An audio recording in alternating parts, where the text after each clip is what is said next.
What is the problem of Gen Z भन्छ क्या होइन। अब अहिले एकदम 90% जो जेनजी अनि अलिकति हुन्छ नि त्यो जेन वाइ हुन्छ नि तिनीहरूको चाहिँ प्रब्लम चाहिँ के छ भन्दाखेरि होइन, मलाई चाहिँ मैले चाहिँ अब्जर्भ गरेको कुरा है, म के लाग्छ भन्दाखेरि मान्छेहरू नि म सिधा लाइफमा नै केही चिज गर्नुको लागि हुनुपर्ने एउटै चिज मात्र हो कि सक्सेस पाउनको लागि हुन्छ नि केही चिज प्राप्तिको लागि हुनुपर्ने मान्छेलाई भगवान् बुद्धले भन्नुभएको कुरा पनि त्यही हो, स्वामी विवेकानन्दले भन्नुभएको कुरा पनि त्यही हो होइन। अनि जति झन् यहाँनिर भइरहेको मान्छेहरू सक्सेस भइसकेको पाइसकेको मान्छेहरूले भन्ने कुरा पनि त्यही हो। Even if you ask for Bill Gates, if you ask for anybody होइन, अनि उनीहरूले के भन्छ त भन्दा त्यसै तपाईँ होइन के गर्दै हुनुहुन्छ भन्ने कुराले तपाईँलाई तपाईँको सक्सेस चाहिँ होइन मेजर गर्दैन क्या। तपाईँ जे गर्दै हुनुहुन्छ नि, तपाईँ एनिथिङ यु आर डुइङ क्या, अनि तपाईँ जे सुकै गर्नुहोस् होइन, अनि हाउ यु आर डुइङ क्या, त्यो कुरालाई चाहिँ धेरै म्याटर गर्छ। अनि स्वामी विवेकानन्दले भनेको त झन् एकदमसँगले मलाई के याद आउँछ भन्दा उहाँले भन्नुभएको छ जिन्दगीमा नि होइन केही चिज प्राप्तिको लागि होइन त्यो चिजको तपाईँलाई भोक लगाउन जरुरी छ क्या, त्यो चिजको तपाईँलाई भोक लगाउन जरुरी छ। अनि त्यो भोक लगाएर यस्तो हुनु पऱ्यो होइन, तपाईँ सुत्दा नि त्यसको बारेमा सोच्नु, उठ्दा नि त्यसको बारेमा सोच्नुहोस्, तपाईँको जिन्दगी त्यसलाई नै बनाएर बाँच्नुहोस् तपाईँ। अनि त्यस पछाडि तपाईँले त्यसलाई इन्जोय गर्दै लैजानुहोस् होइन, बिस्तारै तपाईँ इन्जोय गर्न थाल्नुहुन्छ त्यो चिजलाई गर्न थाल्नुभयो भने, अनि गर्दै जानुहोस्। तपाईँले पहिला एकदमसँगले मन लगाएर गर्नु पऱ्यो नि यो ठिक छ है त, यो चिज चाहिँ म गर्न चाहन्छु भन्ने त तपाईँले डिसाइड गर्नु पऱ्यो। अनि बाँकी त्यस पछाडि नि चाहिने तपाईँ त्यो चिजलाई नि तपाईँले एकदम आत्मसात गरेर लैगयो भने अनि त्यसपछि चाहिँ तपाईँलाई सक्सेस हुनुबाट कोही पनि रोक्दैन होइन। तर अहिले हाम्रो समस्या चाहिँ के छ भन्दाखेरि मेरो प्लस अरू जो छन् नि रियल वर्ल्डमा बाँचिरहेको हाम्रो मान्छेहरू, अनि उनीहरूको चाहिँ प्रब्लम के छ त भन्दा they are having a problem in choosing that thing क्या।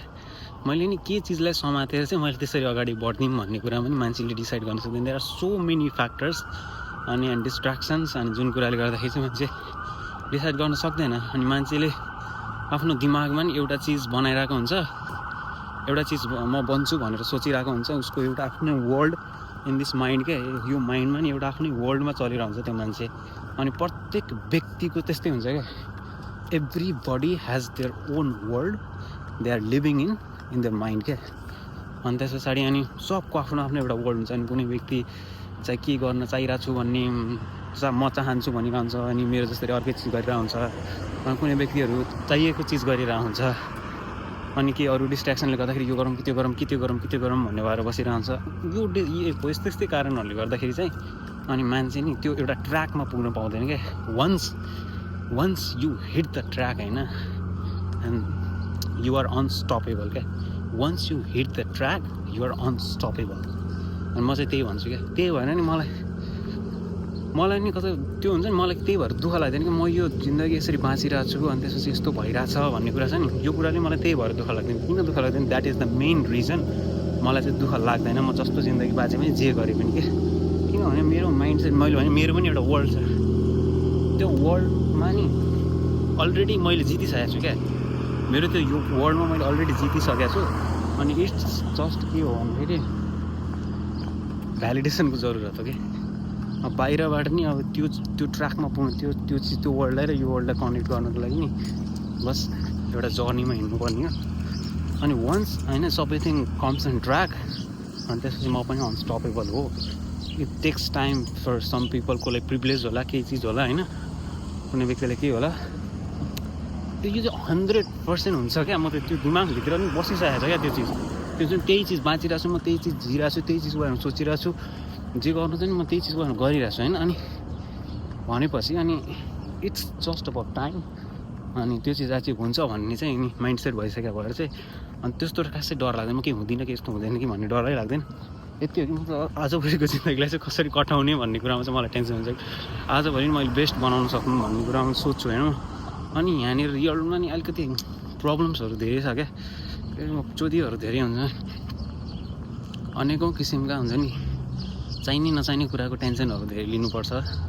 अनि इजिली डिस्ट्र्याक्ट हुन्छ मान्छे, कन्सिस्टेन्टली केही पनि काम गर्न सकिँदैन होइन। अनि त्यसले गर्दाखेरि चाहिँ अलिकति प्रब्लमेटिक छ इभन दो। अनि हो यस्तैबाट खारिएर निस्किनु पर्दो रहेछ कि, अनि मात्र अनि स्ट्यान्ड आउट भइन्छ, नत्र त कामै छैन, नत्र त यसमै बाँच्छु भन्नु पाइन्छ। यसमै पनि कतिपय मान्छेहरूले इन्जोय गर्छन्। बेसिकली के हो भने माइन्डको खेल हो कि, if your mind is happy everything is good, if your mind is काम एभ्रिथिङ इज गुड हो। त्यही भएर दुईवटा हुन्छ, एउटा भोक लगाउने, इदर भोक लगाउन सिक्ने होइन केही चिजको, अनि त्यो चिजलाई नि एकदम चेज गर्न सिक्ने।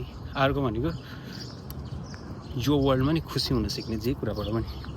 You got be happy with what you have. यो दुईवटा मध्ये एउटा चाहिँ समात्नै पर्छ लाइफमा, नत्र भने मान्छे सन्तुष्ट हुँदैन कहिले पनि। अनि नत्र भने मान्छे डङ्किने, बोक्सिने, अनि त्यसपछि त्यो के हुन्छ नि भूत पिचासहरू भएर बस्छ। अनि त्यसले गर्दाखेरि चाहिँ गाह्रो हुन्छ मान्छेले, त्यस्तो चाहिँ नहोस्।